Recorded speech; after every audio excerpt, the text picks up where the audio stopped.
Tiga. Assalamualaikum warahmatullahi wabarakatuh. Perkenalkan nama saya Dwi Astri Ivo dengan NPM 2208 260181. Di sini saya akan menjelaskan daripada blok psikiatri mengenai gangguan somatisasi.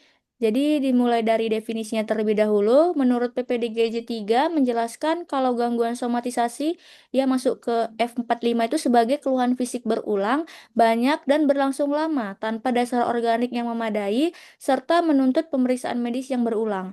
Sedangkan menurut DSM-5 sendiri itu dia disebut juga dengan somatic symptom disorder yang dimana dia lebih dari satu gejala somatik bermakna ditambah pikiran maupun perasaan maupun perilaku berlebihan terkait gejala yang berlangsung lebih dari 6 bulan. Untuk etiologinya sendiri, dia ada karena faktor biologis, yaitu disfungsi saraf otonom, yang lama-kelamaan akan terjadinya inflamasi, yaitu ada respon dari tubuh sendiri. Kemudian ada sensitivitas nyeri yang meningkat, ada faktor genetik juga. Nah, kemudian etiologi dari psikologisnya sendiri, dia ada represi emosi, stres, trauma masa kecil, dan juga secondary gain. Kemudian untuk sosialnya sendiri dia ada stigma gangguan jiwa, budaya menekan emosi, serta sosioekonomi yang rendah. Untuk faktor risikonya sendiri dia perempuan yang usianya kurang dari 30 tahun, di mana perbandingannya dari laki-laki itu 5:1. Kemudian ada riwayat keluarga cemas ataupun depresi, kepribadian histrionik ataupun neurotik, dan juga trauma maupun stres kronik. Untuk manifestasi klinisnya sendiri ini dia bervariasi. Yang pertama itu dia dari gastrointestinal sendiri, yaitu biasanya pasien itu mengeluhkan nyeri perut, mual, muntah, kemudian dari kardiovaskular sendiri itu ada nyeri dada dan juga palpitasi. Kemudian dari neurologi sendiri itu dia ada pusing, lemah, dan parestesia, genitourinaris, nyeri haid, disfungsi seksual, kemudian pola umumnya ini tadi dia panjang, berubah-ubah, dan tidak sesuai dengan temuan medisnya. Jadi dia banyak mengeluhkan daripada sakit nyeri di di beberapa organnya. Kemudian gejala psikologisnya sendiri dia tuh kecemasan yang tinggi terhadap suatu penyakit, frustasi karena hasil negatif dan perilaku pencarian pengobatan yang terus-menerus.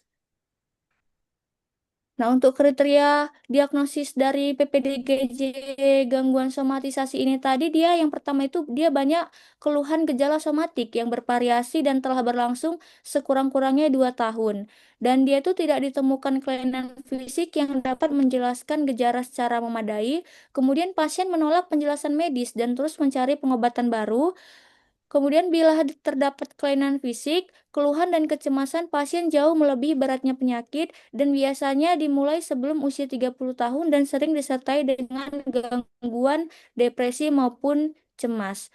Kemudian kriteria diagnosis berdasarkan dari DSM-5 sendiri, yang pertama itu dia ada satu atau lebih gejala somatik yang menyebabkan penderitaan maupun gangguan signifikan dalam fungsi kehidupan sehari-hari.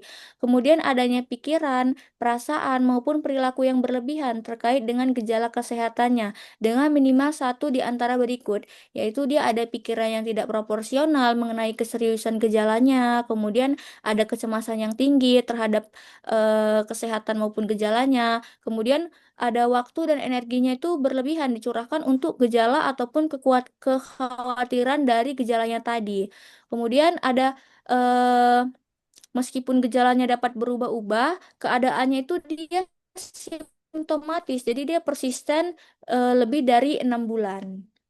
Jadi pasien dari gangguan somatisasi ini tadi dia itu banyak mengeluhkan gejala lebih dari satu organ. Jadi contohnya dia ada nyeri daripada gastrointestinal, kemudian nanti dia ada nyeri pada bagian organ-organ yang lain.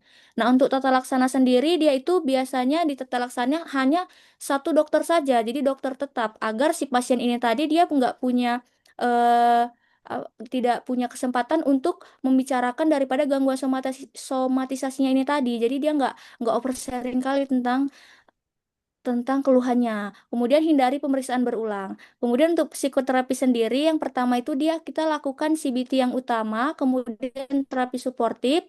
Untuk farmakonya ini tadi diberikan SSRI bila pasiennya ini tadi keluhannya ada keluhan depresi ataupun kecemasan.